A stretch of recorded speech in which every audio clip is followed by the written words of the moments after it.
Morning.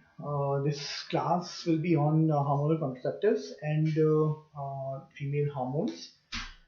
Last time we covered, we skipped female hormones, basically because we want to cover it in one go in this class, and we'll try to overview about the female hormones as you have already studied in your 12th standard. 11 12 standard that female hormones about female hormones. So therefore we will give you a overview about those hormones and how they are important in hormonal contraceptives. So we'll go through it, then we'll discuss about different kinds of female hormonal contraceptives, different kinds of pills, and finally we will see what is the nursing perspective of these hormonal contraceptives. So this is our class today. We start with our female hormones.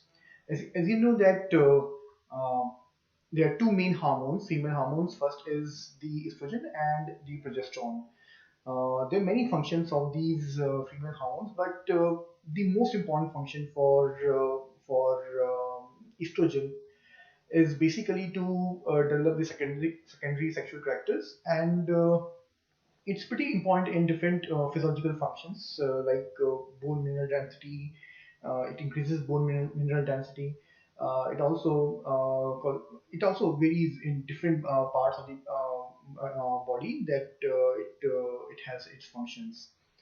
While progesterone, it has mean is also called as the hormone of pregnancy. So the pregnancy is basically maintained by progesterone. Estrogen mainly makes till the point of the pregnancy, and the endometrium and everything, the body, makes the body adapt to the situation, and then after that progesterone takes over, and it will cause uh, it will actually maintain the pregnancy. So these are the two main hormones. So let's see what actually happening in the body with these hormones. So if you see that these two hormones are basically they are feedback controlled by anterior pituitary hormones. The anterior pituitary hormones are two important hormones that we should know about. First is the follicular hormone, and the second one is the luteinizing hormone, that is the LH, FSH and LH. Now, by the end of the menstrual cycle, the estrogen is falling, and due to this fall of the estrogen, uh, there is a positive feedback which goes on to the anterior pituitary, and it releases follicular stimulating hormone. The function of the follicular stimulating hormone in the anterior pituitary is that it goes and to the ovary, and it causes release of estrogen. So that is one of the main function of anterior pituitary hormone. So see this as a story. So what happened? Firstly, there is a decrease in the estrogen levels. If there is a decrease in the estrogen levels, it will give a negative feedback to the anterior pituitary hormones. It gives a positive feedback to the anterior pituitary hormone कि body के अंदर अभी estrogen का level कम हो गया है. There is the level of the estrogen is now very less. So you want to the body wants to increase the level. So that loop is called as the positive feedback. So it goes and it gives a positive feedback, and the pituitary anti-pituitary makes and releases follicular stimulating hormone. Once the follicular stimulating hormone increases, it goes to the ovaries, and in the ovaries it causes increase as the follicular stimulating hormone is increasing, the estrogen level in the body starts increasing.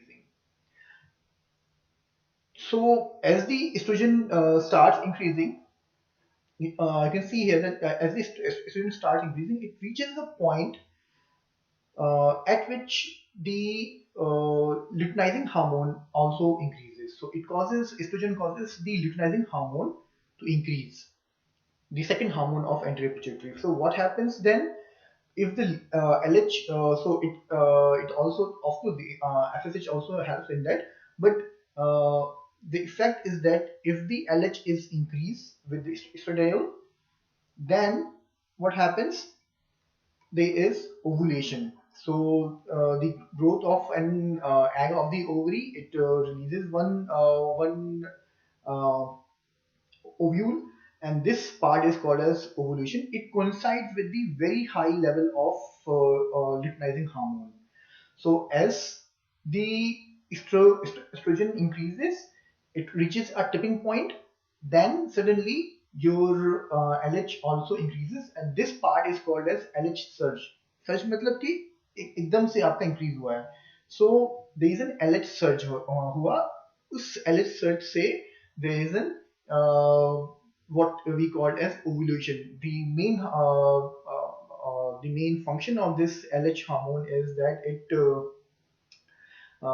causes ovulation. Once there is an ovulation, the work of the estradiol or estrogen is finished. Now it falls off very quickly. Secondly, luteinizing hormone also falls off very quickly. It is very important because we don't want multiple ovulations. So if the cycle is not synced, they might be multiple ovulation, and we don't want that. We want only one ovulation per cycle.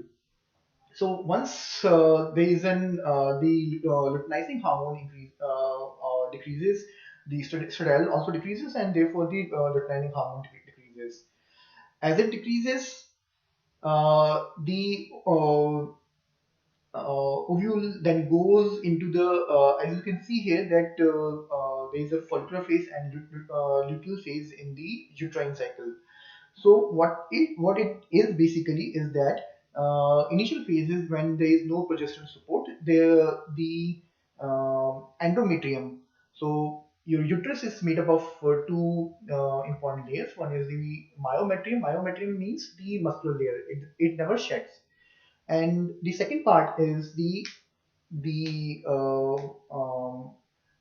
part which is made up of endometrium, and this the upper part of the endometrium usually sheds when there is a when there is menses. In the menses, this part is shed during the menstrual cycle.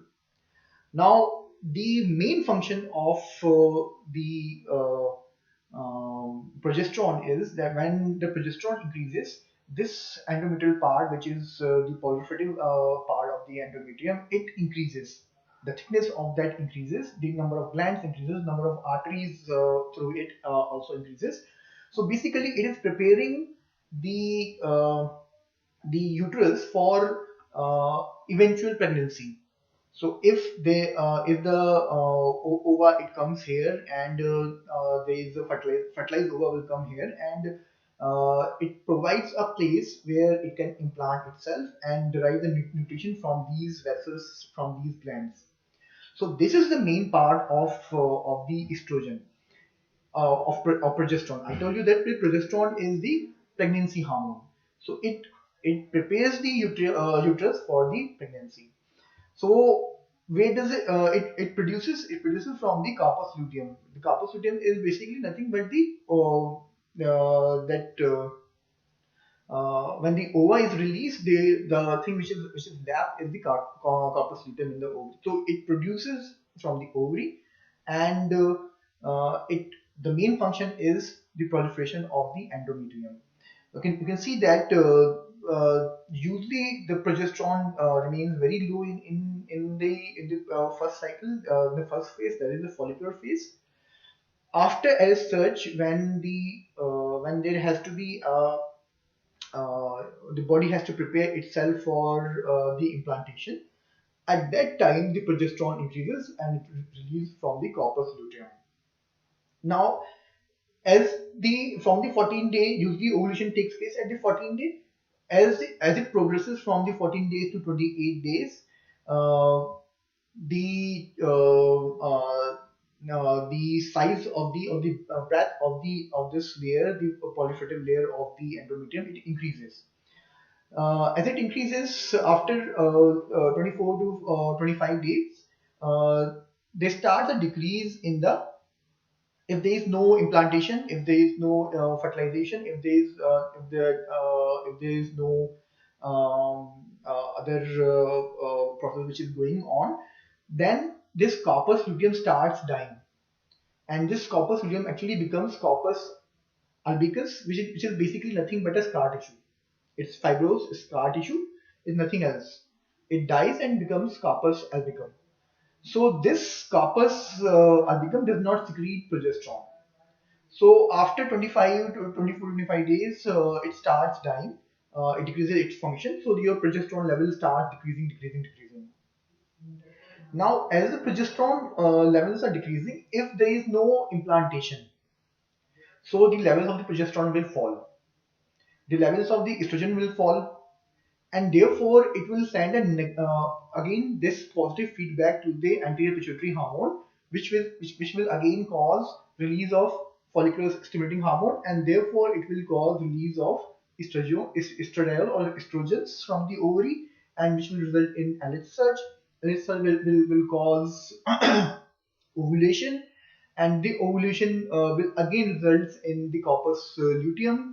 The corpus luteum will increase the progesterone levels. The progesterone level, as they are increased, the follicular phase will become the luteal phase. In the luteal phase, there is more endometrial growth. The endometrium grows, and there is a lot of vessels, a lot of glands are there.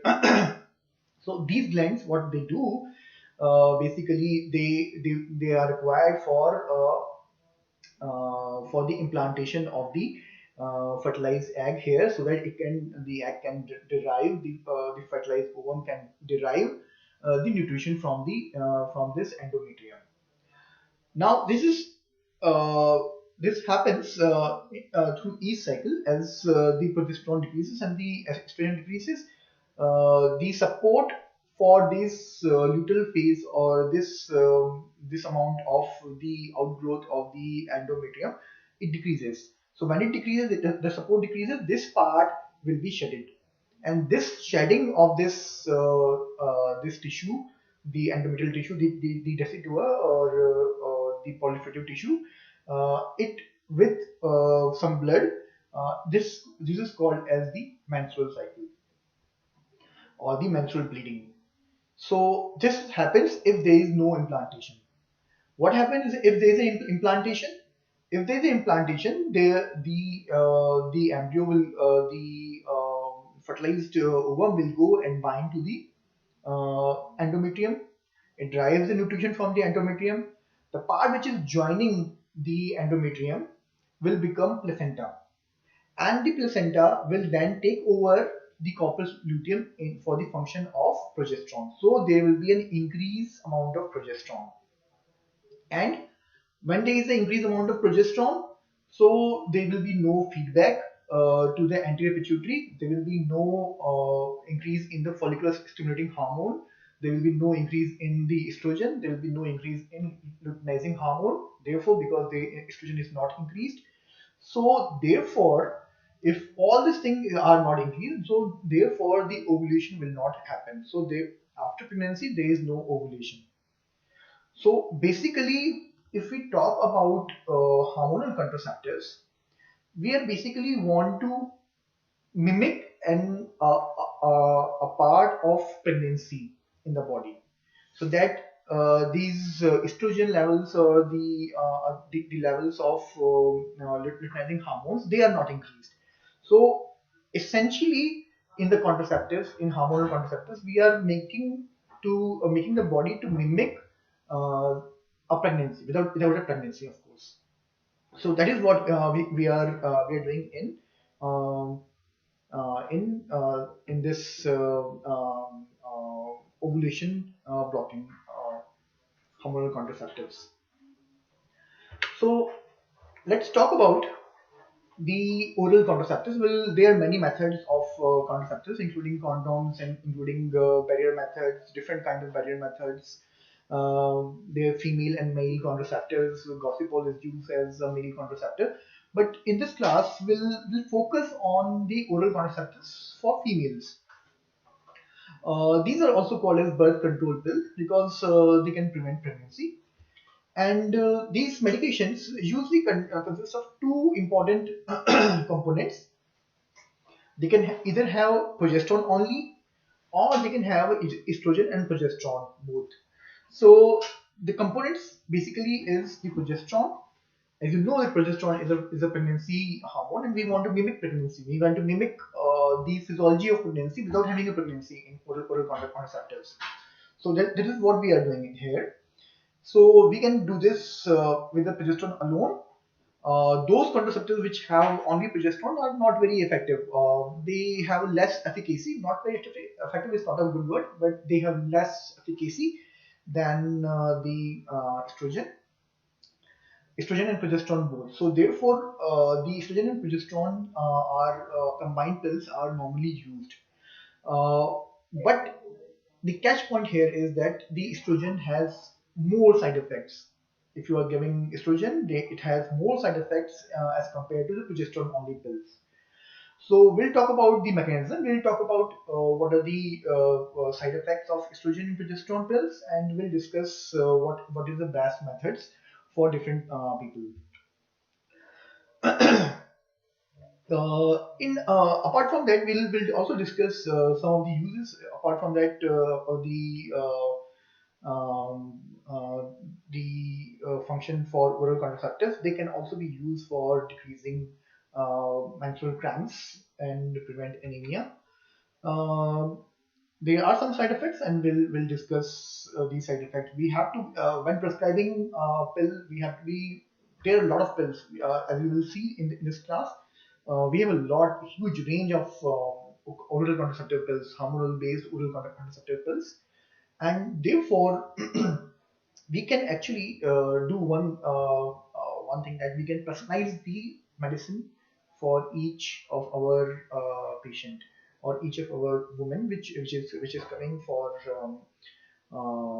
this oral contraceptive. We can individualize the therapy. We try to understand what is the problem, what is the comfort level, what are the adverse reaction, what are the uh, different precautions that or these different contraindications, and based on this whole information, we can give the best suited pill for a particular female. Now, if we see how does the birth control pill actually works, to be very easy to understand, remember what happens during ovulation. How Where is the path of the ovum throughout the ovulation? So what happens? Firstly, it releases from the ovary. Okay, first thing. Then it will go into the fallopian tubes. In the fallopian tubes, it will again march from the fallopian tube into the uterus, and in the uterus it will go and cause implantation in the uterus. So basically the hormonal pills, basically they are acting on all these stages. So we'll discuss one by one. So the first one is that by blocking the ovulation, uh, in the ovaries, what it does, it will block the ovulation. That means it will inhibit the release of these ovules, these eggs from the ovary. Thus it prevents pregnancy by inhibiting any ovulation which is taking place. So this is one thing, that firstly, it will inhibit the ovaries from releasing any egg. Then it travels to the fallopian. It will catch hold that ova. The fallopian tubes will catch hold that, and they will march into the fallopian tubes. This ova. The fallopian tubes are basically a connection between. Uh, it will go from fallopian tube into the uterus. So uh, there is some alternation that is done. The mucus is thickened. There is less movement. So that way it makes the path of the eggs to move from the ovaries to the uterus very difficult. So it's not very lubricated. So that's why the altering the fallopian tube also leads to um, decrease in the movement of this egg towards the uterus. So second thing, firstly it will block the ovulation. Secondly, it will alter the fallopian tubes. Thirdly, when it reaches the endometrium, that is the lining of the uterus, it changes the amount of the because we are getting actually hormones, and this I already will we have discussed that this endometrium is basically dependent upon the progesterone uh, for its proliferation. So we are actually changing the amount of different hormones. We are increasing hormone. We are increasing. We are increasingly giving the estrogen. So there is a change in the lining, and the endometrium at the time of ovulation will not be effective in catching, holding, and implantation. Catching, holding of the ovum and implantation. It will be not synced with the cycle, which is the actual word that we use. It is not synced. The phase of the endometrium is not synced with the actual cycle which is going on, that the ovulation which is going on. So this, firstly, it will block the ovulation if at all ovulation happens. So it will try to not let it pass, let the ovum pass from the fallopian tubes into the uterus. If it at all reaches the endometrium, it will also cause non-syncing of the endometrial phase with the fertilized egg, and therefore it will not be able to implant into the ovary, into the endometriums. So, and finally, it will also alter the mucus and in the cervix. And we know the cervix is the opening of the of the uterus. So the sperm has to go from the cervix to reach and through the endometrium to reach the fallopian tube, where actually the fertilization takes place. So uh, what is happening is that the mucus and in the cervix will become very viscous, and because of that increased viscosity, the sperm will not be able to travel through it. So it is blocking these hormonal contraceptive pills are basically blocking the fertilization, the implantation, the ovulation, even the sperm movement all over the place in the whole birth canal. So therefore, it's quite effective because there are multiple levels of blocking. So therefore, it is quite effective in birth control, and we can achieve an efficacy of more than 99% in most of the patients. So which is a very good efficacy as compared to the two other methods of or the barrier methods or the spermicidal creams. This is a very high efficacy. Now, basically, as I told you that the birth control contraceptive pills, they contains estrogen or progesterone and sometimes progesterone alone, and these are available as various forms such as pills, such as injections. They are patches. There are slow release systems like skin implant, which you can implant in your beneath the skin. They are vaginal rings. They are IUDs, that is intrauterine devices, which are also there. So these are many examples of different medications, different kinds of dosage form which are available for us. So how to choose which of the drug has to be given? So we choose them. It depends upon the various factors. So to which is unique to an individual.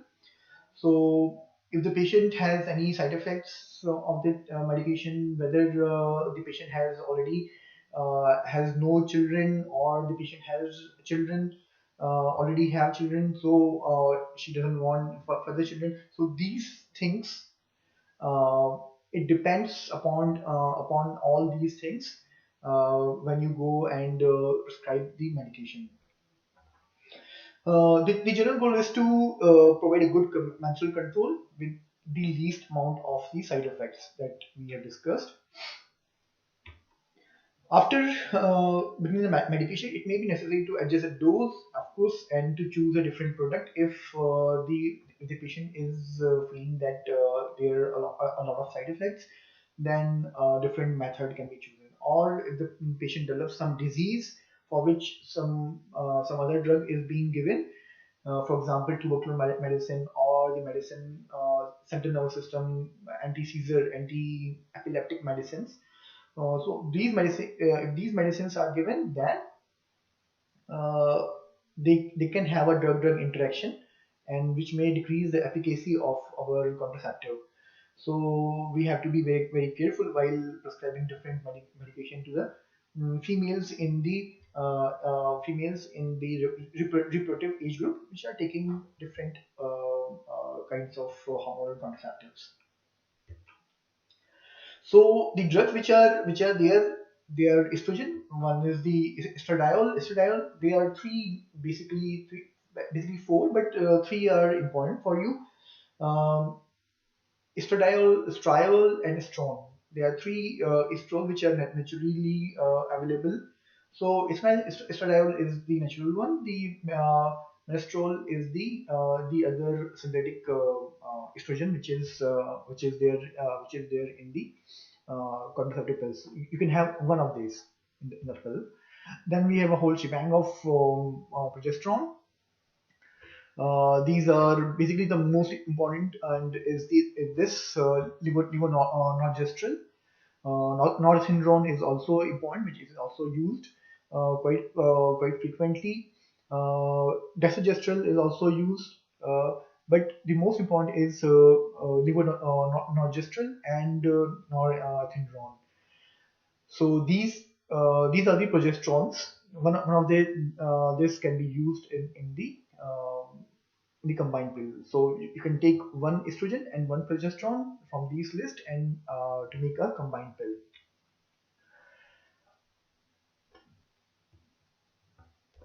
So these hormonal contraceptives are basically one of the most important most efficacious method for contraception, as I told you. And basically tubal ligation or orchistomy is the surgical sterilization is the method in which 100% can be achieved. But these surgical methods are usually not the reversibility is very questionable. So if you want to a reversible method, hormonal contraceptives are the best methods. So there are many kinds of pills which are available. These pills are monophasic pills, biphasic pills, triphasic pills, and there are different kinds of pills are available. There are also injections which are available. Depot injections are available. So our first pill is the monophasic pill. Monophasic pill has both estrogen and progesterone. And the thing is that the amount of the hormone which is given in each pill remains the same in the entire cycle. It is usually given for 21 days as an active pill, and we don't give anything for the next 7 days. That is the 28th day after the menstrual cycle. Then we'll start again with this pill. So it's an estrogen progesterone pill, and the hormonal the amount of the drug that is being given is same during the cycle. The second one is the biphasic pills.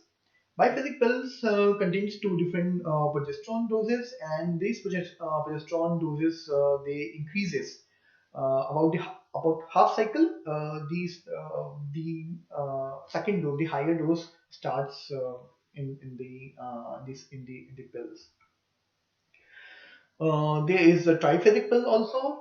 In the triphasic pill also contains increasing amount of estrogen here. So in these pills, they have three different kinds of doses, and each 10 days there is a different dose.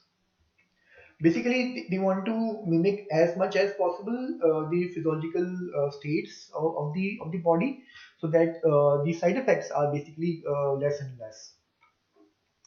Now we come to the emergency hormonal contraceptives. Emergency hormonal contraceptives also contains the progesterone.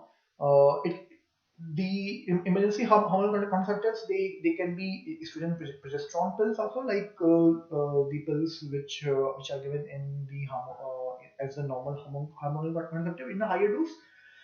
It also contains progesterone pill only pills, and it also, the third one is the higher dose of the progesterone pill, which is levonorgestrel, and the dose is 1,500 micrograms, and usually it is given within 72 hours of intercourse. Uh, it should be given within 12 hours for the best of its efficacy, and after 72 hours, they might not be it might not be very effective. So these are the three kinds of hormonal contraceptive pills. So emergency hormonal contraceptive pills, they actually works in a similar manner as we have mentioned in the hormonal contraceptive pills. They can either prevent or delay ovulation. They can prevent fertilization or prevent implantation of the fertilized egg into the uterus. That's what the progesterone is doing. It is uh, it is in syncing. The synchronization is between the endometrial proliferation and the implantation is actually gone. So therefore, it prevents fertilization and the prevention of implantation of the fertilized egg into the uterus. uh, so next is our long-acting injectables. Now, the long-acting injectables are basically, most of the times, they are progesterone-only pills, only contraceptives. For example, medroxyprogesterone acetate. This is available as Depo-Provera, and it should be given within 5 days of onset of the menstrual cycle, and it results in a inhibition of the menstrual cycle or the ovulation for at least 12 weeks. That means around 3 months duration you can have that contraceptive effect from one injection. There is small problems with this also, although it seems pretty good, but there is some problems. First, there is a problem of that woman actually stops having the periods. So therefore, whether it is because of the progesterone only pills, progesterone only methoxyprogesterone acetate injection, or due to fertilization of that embryo, it is not known. So therefore, it becomes a problem whether the patient is whether the female is on uh, basically pregnancy has induced or not. You will not be able to differentiate, because in both pregnancy and in after giving the this injection, there will be menstrual flow. So therefore, it will be difficult for a female to identify what is the problem. Secondly, there is a large gap between after you have used this injection. There is a large gap of coming back to the if the patient wants to conceive again, then there is a problem because uh, the regular menses or regular fertility it is delayed. It usually comes after 77 in 70% of the patients. It will come after 12 months, uh, in less than 12 months, and in 90% patients it comes after 20 within 24 months. So basically, it gives a long delay in when the patient uh, is become fertile again. So that is the main problem with this. Although it's a progesterone only contraceptive, so therefore the side effects of estrogen, that is a weight gain, depression, all shebang, we'll talk about that, will be very less. Then there's a mini pill which is called as norethindrone or norQD pills. These are also progesterone only pills, although very less amount of people who use them. Uh, Basically, they are used for the patient who are breastfeeding and cannot take estrogen. So in these patients, in these females, we can use these pills. Uh, they are used once a day, daily, every day, and there is no pill free days in this, and the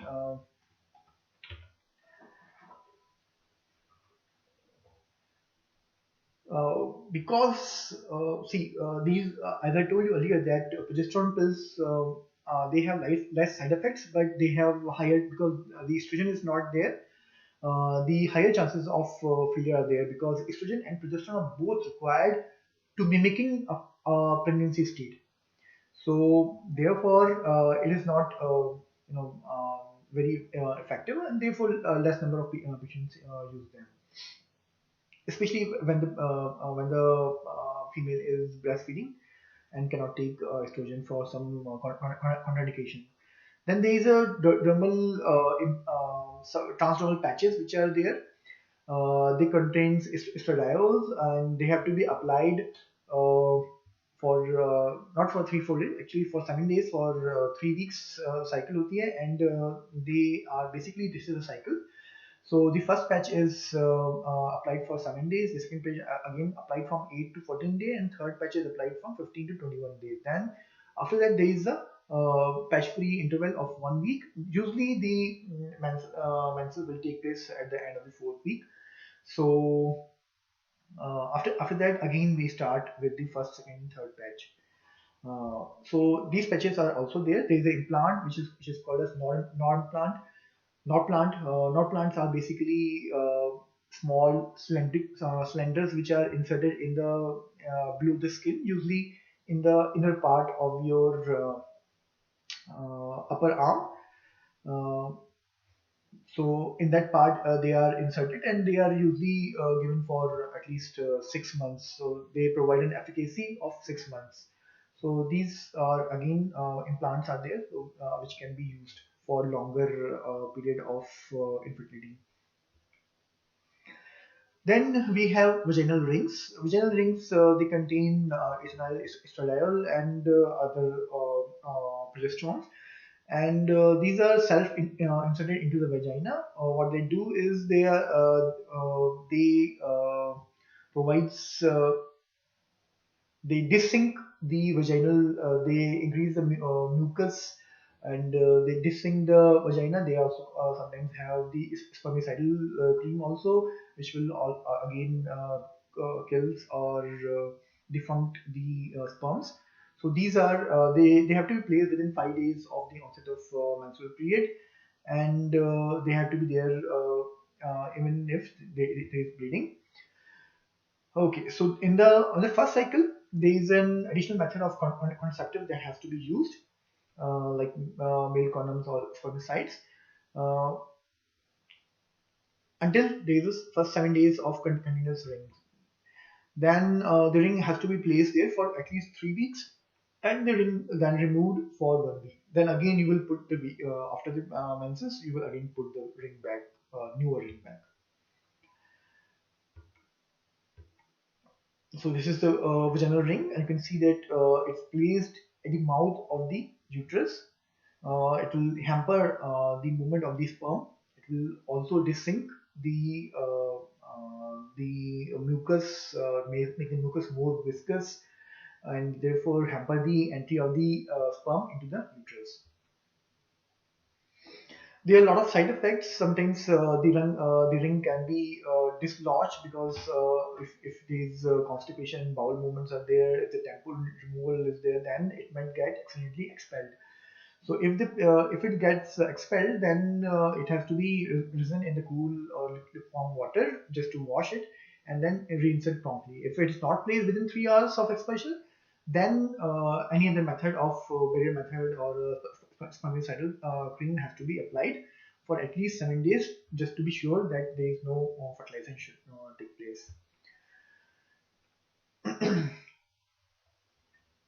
So let's see what is the now here we will understand what kind of things that what are the precautions that we should take while prescribing the medicine, and in which cases we should not prescribe the different medicines.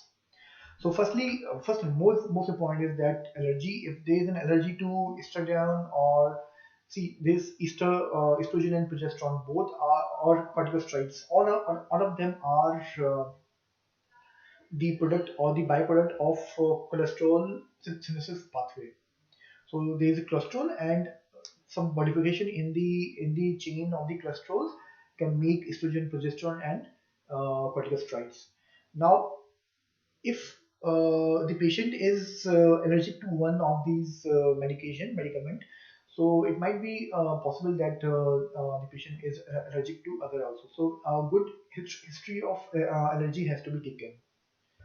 Secondly, uh, as I told you earlier, that the estrogen has a lot of side effects. One of the side effects of the estrogen is that it increases factor 7, 8, 9, 10, and it also decreases antithrombin 3. So if you remember what is the factor 7, 8, 9, 10, and antithrombin 3, they are basically the clotting pathway. They are the components of the clotting pathway. So what it does, it causes blood clots in the, if they are increased, they will cause clots in different parts of the body, which is bad. Therefore, antithrombin is there. Now, what it does, so the body maintains the clotting and anti-clotting mechanism with the different factors. Now, what the estrogen does, it increases the clotting factors, and it decreases the anti-clotting factors, anti-coagulation factors like antithrombin. So therefore, it increases a lot of the um, there's a big problem that there will be clots in the body. It can happen. So it can cause different kinds of clotting disorders. If it happens in the heart, it might lead to heart attack. It might, if it in the brain, it might lead to stroke. Similarly, if the patient has heart wall disease, that means the walls are you can see that the walls are the gateway between the different chambers of the heart, or the different chambers to the different arteries or the veins of the heart. So if they are damaged, or if they have a disease, there is a shear force which is building in those areas. At those areas, when there is a shear force, the chances of clotting become very high. So in normal circumstances, the chances of clotting become very high. So if there is a chance of clotting and you have given the patient with these medications, then there is a chance that further clotting can occur. So in these patients, in which there is a history of stroke or MI or heart wall disease or heart disease, any kind of heart disease, we can go for progesterone only pill, or longer acting progesterone. If the family has been completed, we can go for longer acting progesterones if the patient doesn't want to go for tubectomy or surgical processes. Then, of course, both the estrogen actually has a propensity to cause increase in the blood pressure, and definitely it can derange the glucose tolerance. Therefore, if the patient is pre-diabetic or pre-hypertensive, then that patient, that female may go into hypertension, and the patient might show signs of frank diabetes in these patients. So I'm sorry that I'm speaking again about the patients. It is not patients, it's the females, and sometimes they are clients. They are not actually patients. I'm sorry, I'm a doctor, and therefore always patients is coming out. So these females may develop severe hypertension and diabetes, which can happen in these females. So secondly, there is a poorly controlled diabetes. If it is there, then frank diabetes can occur. So hypertension and diabetes, if the female has these two things, then there is a chance that severity of that disease increases. Or if there is a family history, then the female might show these things when on the estrogen pills. Then, of course, migraine. If the patient is having migraines, it might increase that chances of migraine. Prolonged bed rest in case of surgery, we should avoid these medications, because it will lead to these blood clots, and we don't want any clots in after prolonged bed rest. So there is a slight problem of cancer also. So liver cancers, breast cancer, and uterine cancers. Breast cancer and uterine cancers are basically hormone sensitive cancers. So if there is a estrogen sensitive cancer, it will increase. It will cause increase in that cancer. It will cause increase in the size of the cancer, or maybe progression of the cancer. So therefore, in those patients, it should be avoided. Liver cancers might also respond to the estrogen. So these cancer, in these patients also, they should also be avoided. If there is an abnormal bleeding which is not explained by any cause, then we should not give this to a female. And finally, the estrogen and progesterone, they are metabolized in the liver, and they are conjugated in the liver, and they are excreted while from the kidney through urine. So the expulsion of the, or the metabolism or excretion of the hormonal contraceptives, the drugs of the hormonal contraceptives, actually requires a functioning liver and a functioning kidney. So it there's a chance of cholestatic jaundice if in the patient who are taking these pills. Now we come to the drug interaction. So all the pills which are especially the estrogen pills, they have a few drug interaction. For example, enzyme inducers. I think you have read about the enzyme inducers and inhibitors. These are the enzymes, cytochrome 450 enzymes are the part of the enzyme system which are present in the hepatocytes and liver cells. And these enzymes can be induced and inhibited by um, different drugs. For example, if you take drugs like phenytoin or carbamazepine or valproic acid, these are the drugs, anti-seizure drugs, which will decrease um, if it is given in the patients who are having seizures, epilepsy. So in those patients, these drugs are given. So these drugs can induce these enzymes. What happens when they induce this enzyme? The cytochrome 450 is induced, Therefore, the metabolism which is taking place of the estrogen and progesterone in the liver also increases. So what happens when the estrogen and progesterone are metabolized very quickly? The levels in the body falls.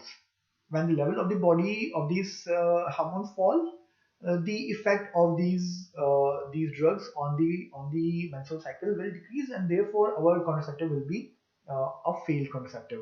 So the chances of failed contraception are much more increased if you are giving with the drugs which we call enzyme inducers. So other type of enzyme inducers are basically the drugs used in tuberculosis. If you remember the drugs like isoniazid and rifampicin and pyrazinamide, these drugs can cause also cause enzyme induction. So therefore, they have to be used very carefully. Uh, so as there are enzyme inducers, there are enzyme inhibitors also. There are a few antibiotics which are enzyme inhibitors. You can go through it from the general pharmacology classes. The important thing about these hormonal contraceptives or the estrogen and progesterone is that they are conjugated. First in the liver, they are conjugated, and then they become water soluble. The main function of the conjugation is that to make them water soluble. Once they are made water soluble, they will go and they will be removed from the nephrons through the urine. Now, a part of that of these hormonal contraceptive pills is also removed through biles and through the gut in your feces. Now that part which goes into the bile and goes into the intestine, it will reach the the part which is present in the part of the bowel which is present in the larger bowel. In the larger bowel, there is in the larger intestine there is basically a lot of microorganisms are there. The microorganisms actually break down this conjugation. Uh, the hormonal is conjugated with a chemical. How do you put it very simply? That we in the liver, the hormones like estrogen is conjugated with a very polar compound to make it water soluble, and this compound is usually this whole conjugated estrogen is actually removed through uh, kidneys, but some part of that is also removed through the GI tract. When that conjugated part is reached in the larger intestine, there are bacteria in the larger intestine. These bacteria causes deconjugation. They break down the estrogen and the bond between the estrogen and that polar molecule, and therefore the estrogen is free. This estrogen is basically free and can be absorbed again and will again reach through the portal vein, again reach the liver, and this process repeats itself. Therefore, it will cause enterohepatic. This is called as enterohepatic circulation. So, if you are giving some drugs which will causes decrease in those microorganisms. That means any antibiotics like cephalosporins, these are antibiotics which are broad spectrum antibiotics. So cephalosporin, chlorphenicol, macrolides, penicillin, tetracycline, or sulfa drugs. These antibiotics will kill that microorganism in the gut and decreases the enterohepatic circulation. So therefore, the level of the estrogen, which will again reach the liver will decrease, and therefore what happens is the whole body level of the estrogen will also decrease. Therefore, it might result in the contraceptive failure. So we have two main drug interaction. First is the enzyme inducers.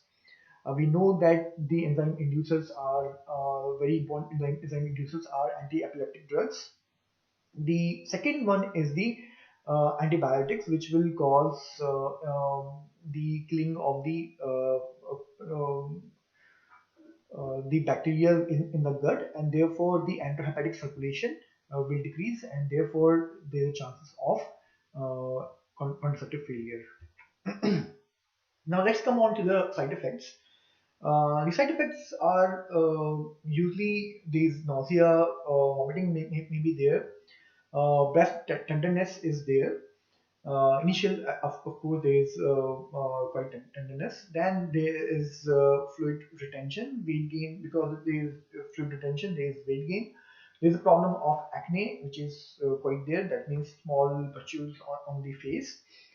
Then there is a problem of a breakthrough bleeding or missed periods, which may lead to some misinformation about the pregnancy.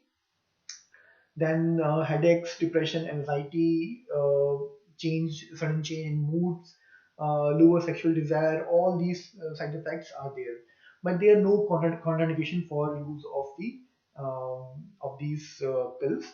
And but there are some problems which are serious side effects, and in these patients, they are the relative contraindication. They are not the absolute contraindication. Like thromboembolism is not an absolute contraindication, but they are relative contraindication. They may also lead to breast cancer, cervical cancer, and benign liver tumors also been reported. So knowledge about this has to be given to the females. And diabetes can also occur. So these important serious side effect has to be told to the female before they start the pills. Now, there's an important thing that cigarette smoking is an important factor which can increase the heart problems. And we usually do not start pills for the females who are on smoking, although it's not a contraindication, but it will increase the risk of if the patient is more than 35 years of age and is a frequent smoker, that is smoking 15 cigarettes per day or more. Then it becomes quite the heart problem might aggravate very very quickly. So therefore we usually avoid in these patients. Just to recap what we have learned, we have three important kinds of pills. First is a combined pill. The combined pill can be monophasic, biphasic, and triphasic. In the monophasic, there is only one dose of the estrogen and progesterone, which is given, which is basically it's neither estradiol and norgestrel, 50 milligrams and 0.5 milligrams, or 30 milligrams and 0.15 milligrams. There are different doses are available. So they are given for 21 days, from the fifth day of the menstrual cycle, then a gap of 7 days, and then again starts on that after that gap. The biphasic pills, they have two different doses of progesterone. First is the 0.5 mg, which is given for 10 days, and then 1 milligram, which is given for 11 days. Then we have the triphasic pills, in which three different doses of progesterone or estrogen are there. They are given for 6, 5, and 10 days of the cycle. And there is a mini pill in which only norgestrel is there, only progesterone is there. Then we have post-coital pills, which are also called as emergency pills. And as I told you, that the most effective pill, most commonly used pill is the lever norgestrel, which contains 0.75 milligrams, which is given one pill stat and one after 12 hours. Usually they have to be given within 12 hours to be most effective, but even before 72 hours they can be given, but after 72 hours they are not very useful. Then combined pills are there, in which estradiol, estradiol is there, and progesterone is there. So these pills are given two stat just after the intercourse and two after 12 hours.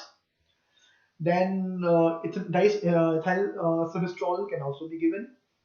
It is given 25 milligram per day for 5 days. So all these pills are the emergency contraceptive pills.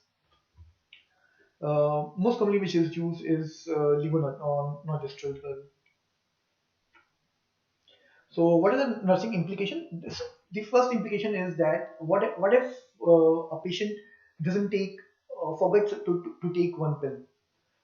You are giving the pill on each day. So what happens if the patient if the female actually forgets to take a pill? So the quick answer is that if the patient has taken is missed a pill, then then the female can go and take the two pills next day. So that is acceptable. What if the female has missed three pills or more than two pills?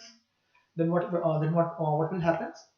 So then she should consider herself as unsafe during that cycle, and she should use any other method of contraception and start a new course from the next cycle. So that is what is done if the female has taken is not taken one pill, or if the female has not taken more than two pills, two or more than two pills, then there are different approaches. It should also be told to the patient that while you are in the gynecological OPDs or in ANCs, then you should know this fact also, that if the lady conceives, if the female conceives while on hormonal contraceptives, there's a chance of malformation of the babies. So therefore, they should be asked to consult a doctor for this thing.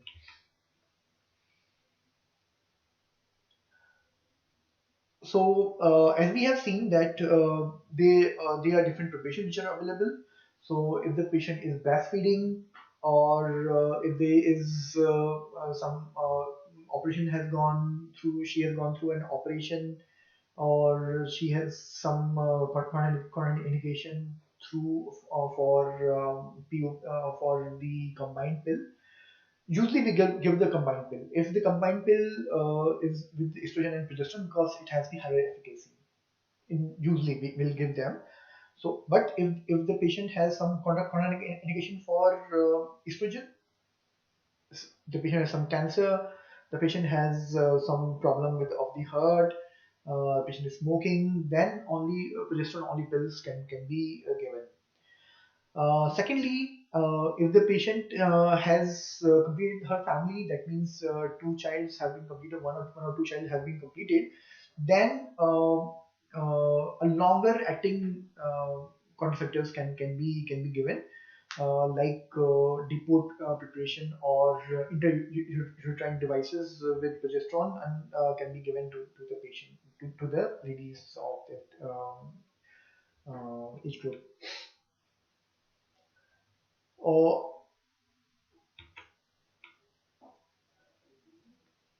it is always required. It is well, these drugs should not be prescribed. Uh, these drugs should not be prescribed as a standalone medicine. Why it is not there? Because you should ask your doctor or pharmacist about these pills, because there are a lot of drug interaction which is going on. So if the patient of this age group are usually taking thyroid medicines, they are also taking benzodiazepines, um, progesterone like drugs. All these drugs, beta blockers, all the drugs have a lot of interaction uh, with the different hormonal contraceptives, and therefore they have to be used very carefully. So the birth control pills may have significant effect if the patient is taking cigarettes or alcohol. It might have a significant effect, and therefore do not start or stop the birth control pills without the approval of a doctor or at least a pharmacist. So these precautions have to be given to the to the females who are on contraceptives. Thank you. If there are any questions, please write in that box, chat box.